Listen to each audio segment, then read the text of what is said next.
பிஸ்மில்லாஹிர் ரஹ்மானிர் ரஹீம். அல்ஹம்துலில்லாஹ் வஸ்ஸலாத்து வஸ்ஸலாமு அலா ரசூலில்லாஹ் வ அலா ஆலிஹி வ ஸஹ்பிஹி வ மன் வாலா.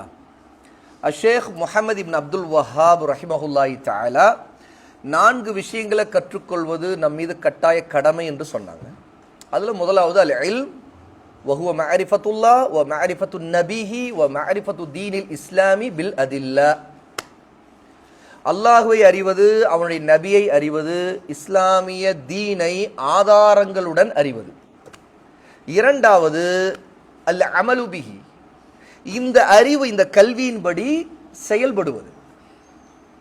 கற்றது அமல்ல இல்லை அப்படின்னா எல்லாம் வீணா போச்சுன்னு அர்த்தம். மூன்றாவது அத்தாவத்து இலைஹி, நாம் அறிந்தது மட்டுமல்ல, நாம அமல் செய்வது மட்டுமல்ல, மக்களுக்கும் அதன் பக்கம் அழைப்பு கொடுக்கணும். அப்படின்னா என்ன?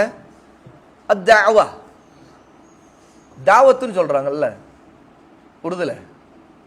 தாவத்துன்னா என்ன? விருந்து. அது அரபியில் உள்ள வார்த்தை தான். அத்தாவா அப்படிங்கிறது அழைப்பல், அழைப்பது. அப்போ விருந்துக்கு கூப்பிடுறாங்கல்ல, அதனால தாவத்து அப்படிங்கிறாங்க. நாம அத்தாவத்து இலல்லா, அல்லாவின் பக்கம் அழைப்பது. அத்தாவத்து இலைஹி அப்படின்னா அந்த கல்வியின் பக்கம் அழைப்பது, அந்த அமலின் பக்கம் அழைப்பது. அப்ப ரெண்டுமே சேர்ந்துதான் அழைப்பு. ஒரு விஷயத்தை நம்ம எடுத்து சொல்றோம்னா அதை தெளிவா எடுத்து சொல்லணும். அந்த கல்வி, அந்த விஷயத்தை ஏற்கும்படி அழைக்கிறது, அது நமக்கு அல் இல்மாக இருக்கணும். ரெண்டாவது, அது ஏற்கிறது, அழைக்கிறது மட்டும் இல்லை, அதன்படி நடக்கவும் மக்களுக்கு தூண்டி அழைப்பு தரணும். அதான் தாவா. இந்த மூன்றாவது விஷயமும் ஒவ்வொரு முஸ்லீமும் கற்றுக்கொள்ள வேண்டிய கடமைகள்ல ஒன்று. ஆனா இந்த கடமை தாவா அப்படிங்கிறது ஃபர்து ஐன் அப்படிங்கிற ஒவ்வொருவர் மீதும் கடமையானது அல்ல. ஃபர்து கிஃபாயா, சமூகத்துல ஒரு சிலராவது அதை செய்தாகணும். யாருமே செய்யலைன்னா எல்லாரும் பாவிகளாக, குற்றவாளிகளாக அல்லாஹ்வின் முன்னாடி நிறுத்தப்பட்டுருவோம். ஆக இந்த நன்மையை ஏவி தீமையை தடுக்கின்ற, அல்லாஹ்வின் பக்கம் அழைக்கின்ற இந்த பணியை சிலராவது சக்திக்கு உட்பட்டவங்க, யாரால் அழைக்க முடியுமோ, யாரால் அந்த தாவாவுடைய காரியங்கள்ல நன்மையை ஏவ முடியுமோ, தீமையை தடுக்க முடியுமோ, அவங்க செய்யணும்.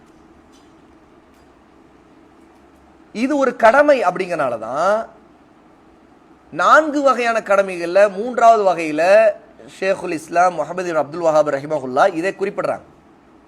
இது ஒரு கடமையே இல்லைன்னு வைங்க, ஃபர்து கிஃபாயாவா கூட இல்லை அப்படின்னா அதை குறிப்பிட்டிருக்க மாட்டாங்க.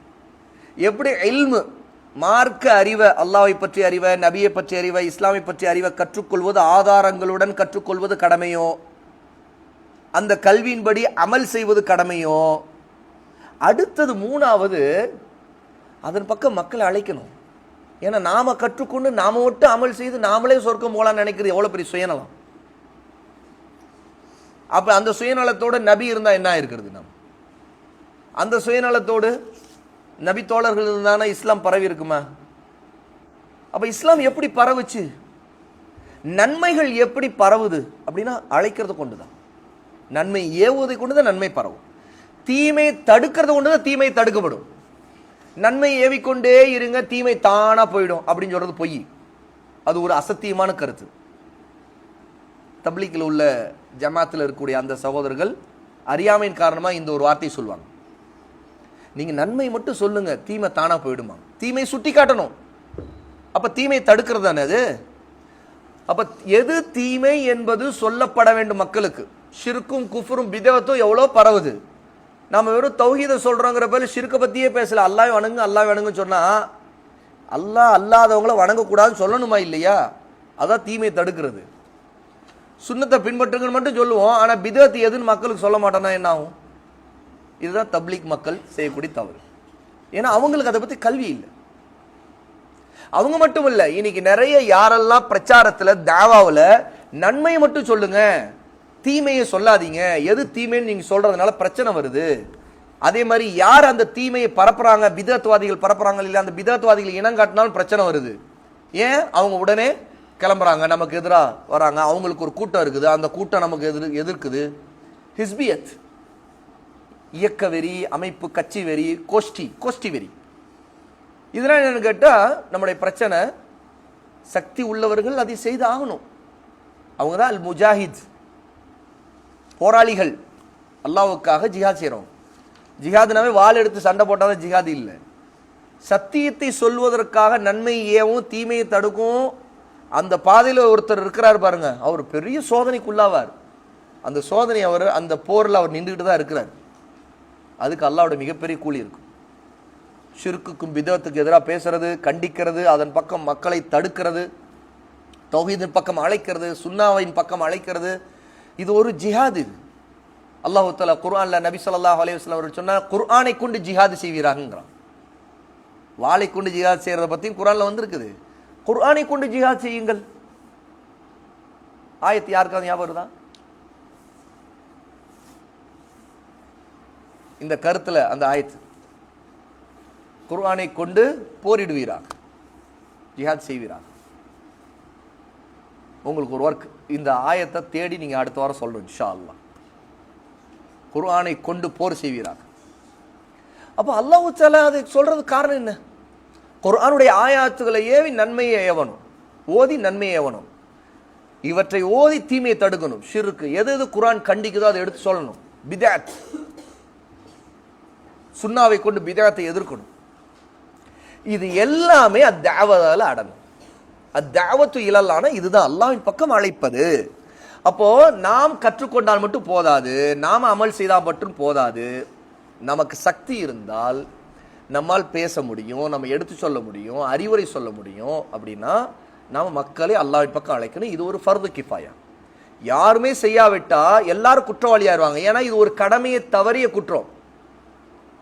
அந்த மாதிரி ஒரு நிலை இருந்துச்சுன்னா அப்ப ஃபர்து ஐனாக இருக்கும். ஒரு ஃபர்து கிஃபாயா ஒரு தருணத்தில் ஃபர்து ஐனாக மாறிடும். எப்படி அப்படின்னா, ஃபர்து கிஃபாயாவான ஒன்றை யாருமே செய்யலைன்னா எல்லாரும் குற்றவாளிகள் இல்லை.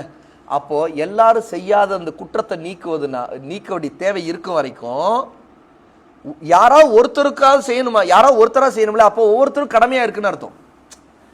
எப்படி ஃபர்து கிஃபாயா கடமை நீங்கிடுது மற்றவங்க மேல, சில செய்யறதுனால அவங்க மேல உள்ள கடமை போயிடுது. ஓகேயா? யாருமே செய்யலைன்னா எல்லாரும் மீது கடமையாயிரும். அதான் ஃபர்து ஐன். ஃபர்து ஐன்னா என்ன?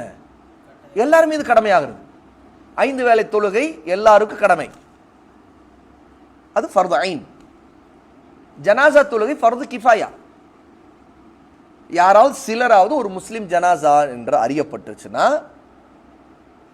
அந்த ஜனாசாவை குளிப்பாட்டி அதுக்கு செய்ய வேண்டிய கடமை செய்து கஃபன் தஃபன் செய்யணும்.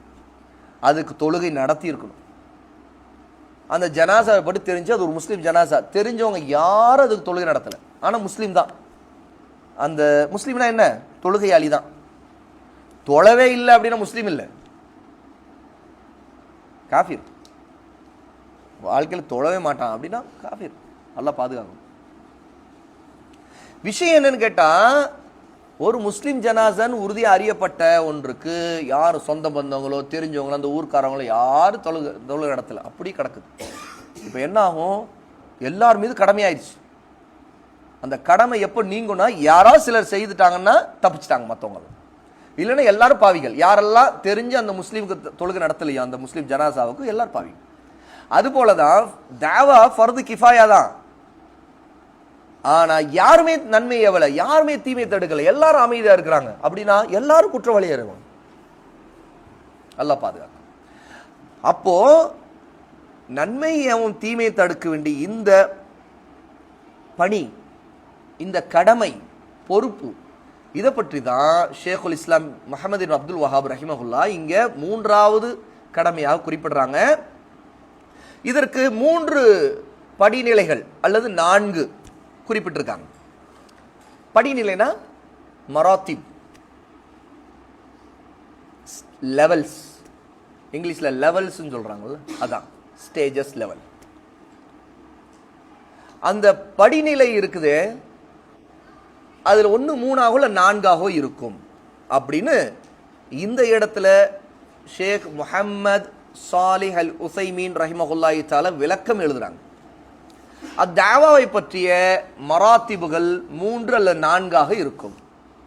அந்த 3 அல்லது 4 அதை அப்படியே குறிப்பிட்டிருக்காங்க. முதல்ல 3 நிலைகள் உண்டு இல்லையா, அதை ஷேக் முஹம்மது சாலிஹ் அல் உஸைமீன் ரஹிமஹுல்லாஹி தஆலா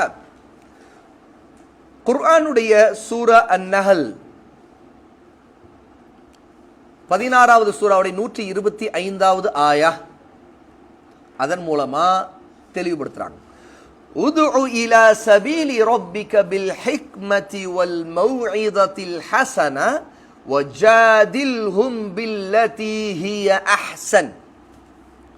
3 லெவல்ஸையும் அல்லாஹ் இங்க சொல்லிட்டான்.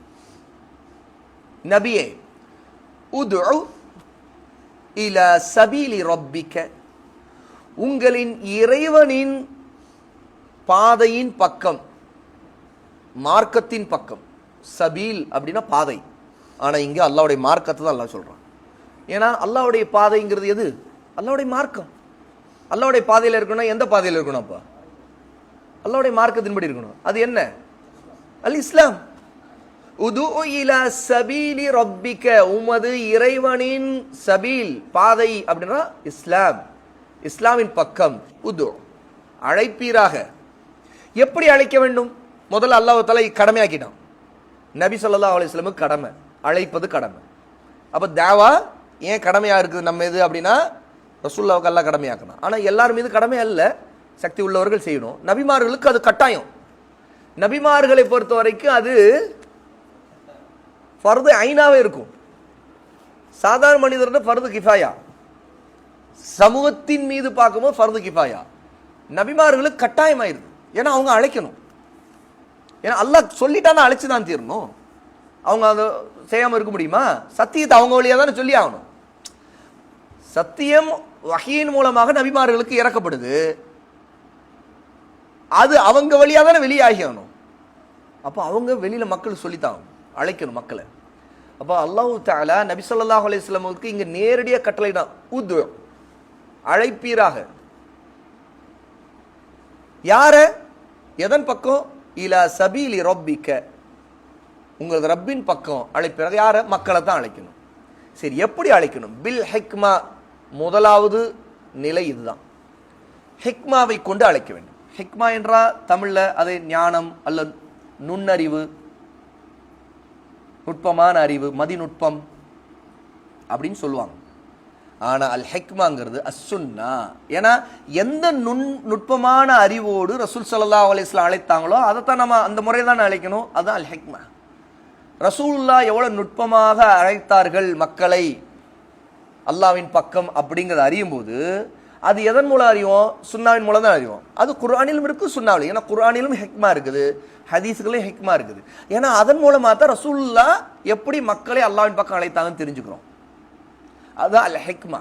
முதல்ல தாவாவை கொண்டு தாவாவின் மூலமாக மக்களை அல்லாஹ்வின் பக்கம் அழைக்கிறவர் அல் ஹிக்மாவை பயன்படுத்த வேண்டும். இது ஒன்று, முதல் முறை. இரண்டாவது வல் மௌஇதத்துல் ஹஸனா. அல் மௌஇதா அப்படின்னு சொன்னா அறிவுரை, உபதேசம். அல் ஹஸனா அழகான, சிறந்த.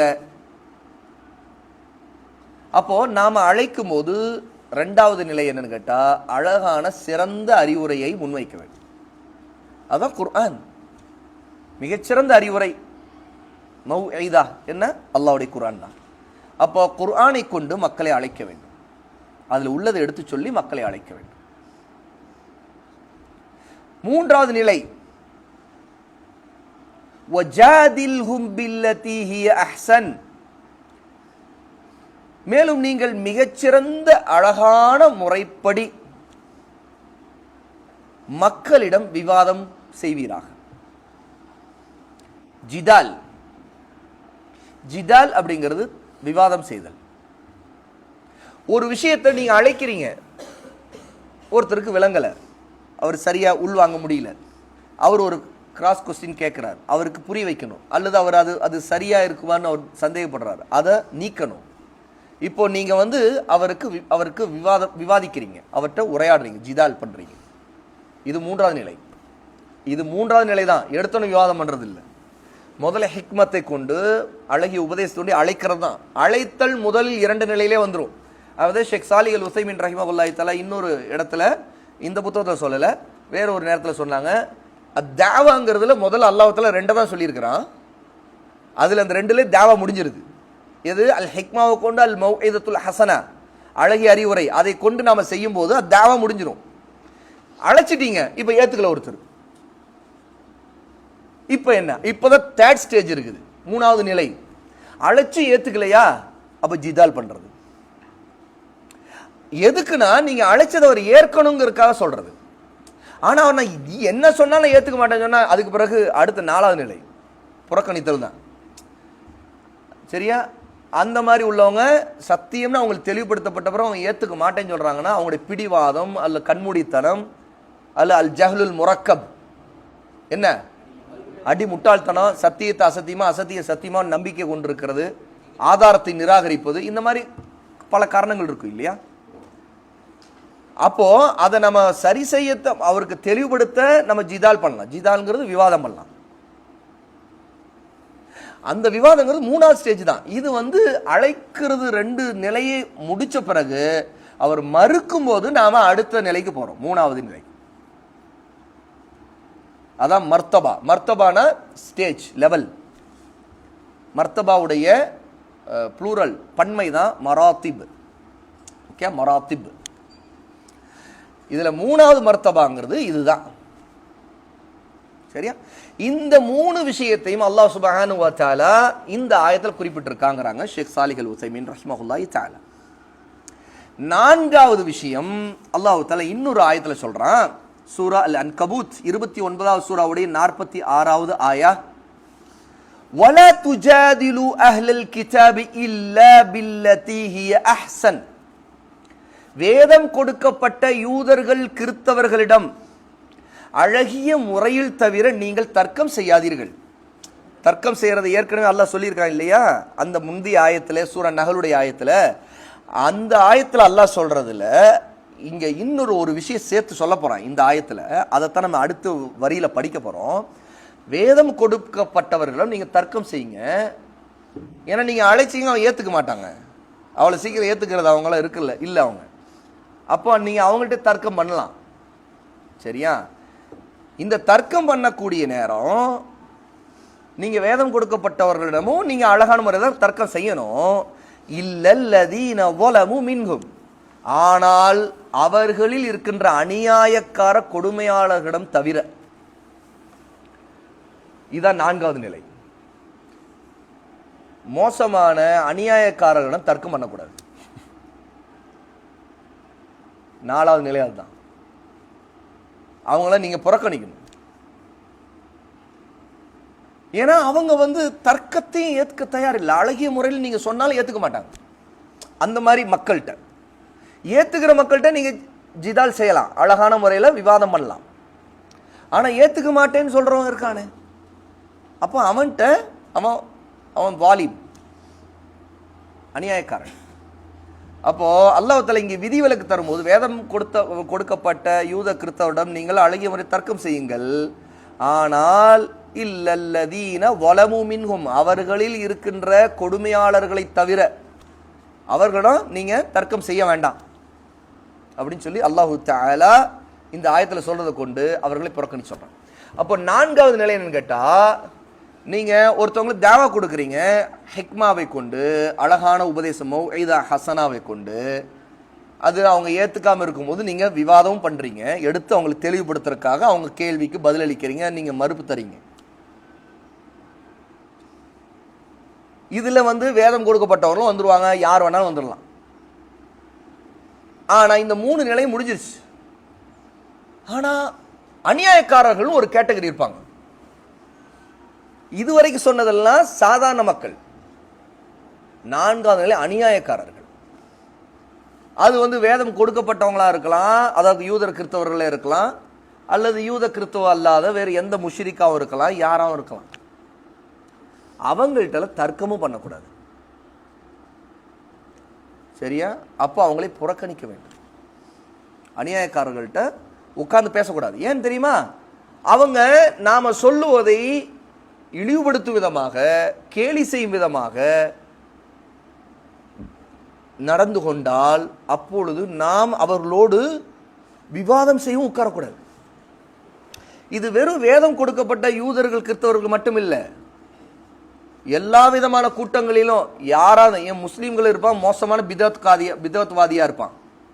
அவனிடம் அவன் நாம சொல்லக்கூடிய ஆதாரங்களை கேலி செய்யறதும், நாம பேசுறத கேலி செய்யறதும், சிரிக்கிறதும், வந்துட்டாருப்பா, சொல்லுப்பா, சொல்லுங்க சொல்லுங்க நானும் கேட்கறேன், அப்படியா இதுக்கு இதுக்கு அப்படின்னு சொல்லிட்டு அவன் நாம சொல்லுகிற சத்தியத்தை கேலி செய்யும் விதமாக, மக்களை அதன் பக்கம் இன்னும் தூண்டு விதமாக அவன் நடந்து கொள்றான். அப்படின்னா அங்க விவாதம் கூடாது. இப்ப புரியுதா ஏன் டிஎன்டிஜி காரங்கள்ட்ட விவாதம் பண்றது இல்லைன்னு? வாலிமூன் அவங்க டிஎன்டிஜி மட்டும் இல்லை, ஆனா அதுல சாதாரண சில பொதுமக்கள் இருப்பாங்க, அவங்க காது கொடுத்து அவங்க சத்தியத்தை விளங்கணுங்கிறக்கா கேட்கறவங்களா இருப்பாங்க, ஆதாரங்களை ஏத்துக்கணும், நம்ம தெளிவுபடணும் அப்படின்னு. அப்ப அவங்கள்ட்ட விவாதம் பண்ணணும். அது டிஎன்டிஜியா இருக்கட்டும், யாரா இருக்கட்டும், மூணாவது ஸ்டேஜில் இருப்பாங்க. அதாவது முதல் 2 ஸ்டேஜில் அவங்க காம்ப்ரமைஸ் ஆகலை. என்ன ஹிக்மத்தை சொன்ன ஆதாரம் ஹிக்மா, ரசூல்லா சொன்ன மாதிரி அழகான முறையில் சொல்லியாச்சு. இல்லை ஹதீஸா அதெல்லாம் அதில் எனக்கு இதில் நம்பிக்கை இல்லைங்க, இது அது எப்படிங்க இருக்கும் அப்படிங்கிறாரு.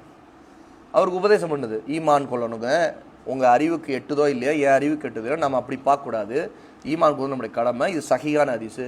இல்லைங்க அது எப்படியும் குர்ஆனுக்கு முரண்படுதே அப்படிங்கிறார். இப்போ அவர் என்ன ஒரு தர்க்கத்தை வைக்கிறார், அவருடைய பாயிண்ட் ஆர்குமெண்ட் என்ன, ஹதீஸ் சஹீஹ்னு நீங்கள் சொல்கிறீங்க, நான் ஏற்றுக்கிற ஆள் தான், ஆனால் குர்ஆனுக்கு முரண்படுது.